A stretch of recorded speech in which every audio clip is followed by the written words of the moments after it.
In this series, we'll introduce security studies. We'll examine the changing nature of the idea of security internationally and look at how the differing ideas of security impact the actions of the various actors in the international society of states. This first lecture focuses on traditional state-centric definitions of national security.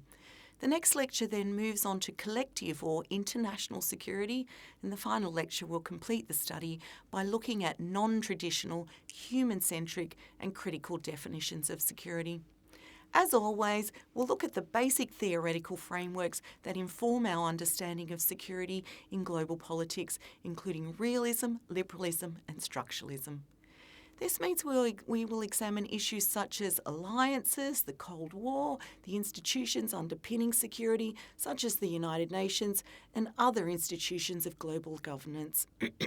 In addition, we'll also examine a range of contemporary security challenges, such as migration, weak states, terrorism, poverty, and international environmental security.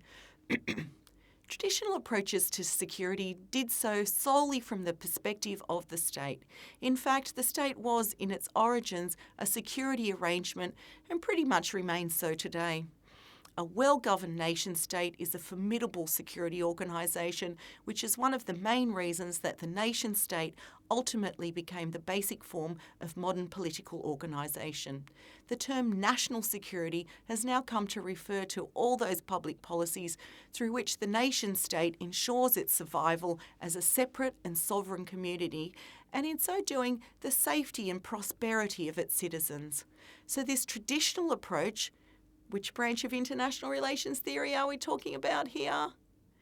It's realism, of course. As discussed previously, for realists, the state is the only object of security, and the field of security studies is about the phenomenon of war, which can only be defined as the study of the threat, use and control of military force. Realists see states as preoccupied with their own physical safety and autonomy in an international system defined by its anarchy. States are in constant competition to increase their power relative to other states, often in a military form, and these international interactions are more important than states' domestic cultures, leaders, or political systems in determining behaviour. For realist scholar Kenneth Waltz, the international system requires states to operate competitively or be eliminated, like corporations within a free market. Waltz observes that in anarchy, security is the highest end. Only if survival is assured can states seek such other goals as tranquility, profit and power. This echoes the traditional approach to diplomacy, where security, defence, war and all that was considered to be high politics, with economic interests and was the stuff of low politics. Security was what international relations was all about. Notwithstanding efforts at international cooperation to ensure peace following the Second World War, which we'll go into in a moment, the polarisation of global politics as the Cold War descended over Europe and then spread to the rest of the world meant that the realist approach to security was hegemonic for pretty much the remainder of the 20th century.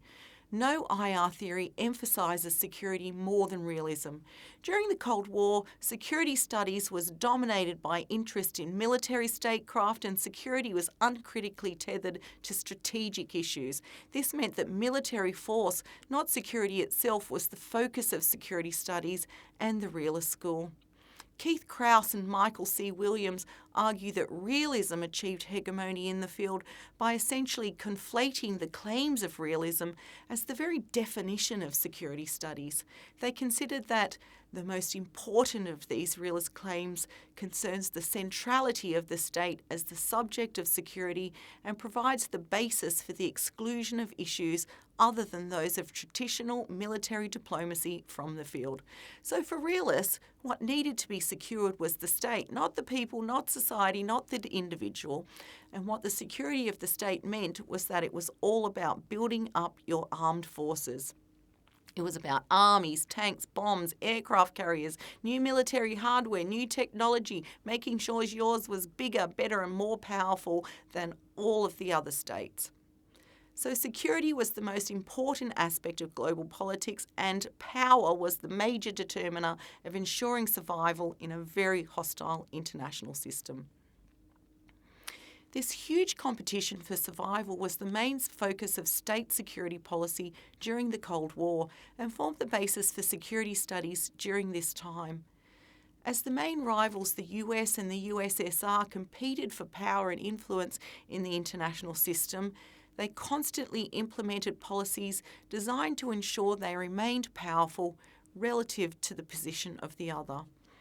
This means that national security policies were directed at creating and maintaining armed forces for national defence and, most importantly, for deterrence. This was one of the main security ideas of the Cold War, along with the balance of power. As a theory, balance of power predicts that rapid changes in international power and status, especially attempts by one state to conquer a region, will provoke counterbalancing actions. For this reason, the balancing process helps to maintain the stability of relations between states. States would make sure they maintained military power that was equivalent to its competitors, thereby making sure the other state would not be aggressive towards it, given it knew it could not hope to easily defeat you, acting as a deterrence to military action. Have you heard of the idea of MAD from the Cold War? Mutually assured destruction. This is where both sides were aware of the nuclear capability of the other side so that they were deterred from launching a strike, as they knew that the other side would also launch a counter-strike, ensuring both would be destroyed. So this was the basis of the arms race, making sure you kept the balance of power through having as many nuclear weapons as the other side, as well as the newest technology, delivery systems and all of that. This was the nuclear deterrence. But this didn't always make the world feel safer. It didn't always act as a deterrent. For some states and for some analysts, this build-up of arms actually leads to what is called a security dilemma, where far from acting as a deterrent, the action of one state in building up its military capacity and theoretically enhancing its overall security actually causes other states to feel threatened or less secure, possibly leading to them to take action. Anyway, while certainly not perfect, the national security paradigm was pretty well equipped to address circumstances like those of the Cold War, where two rival states are actively opposing one another. But as the Cold War came to an end, the ideas surrounding security also began to change. We'll take a look at these changing ideas in the next lecture on collective security.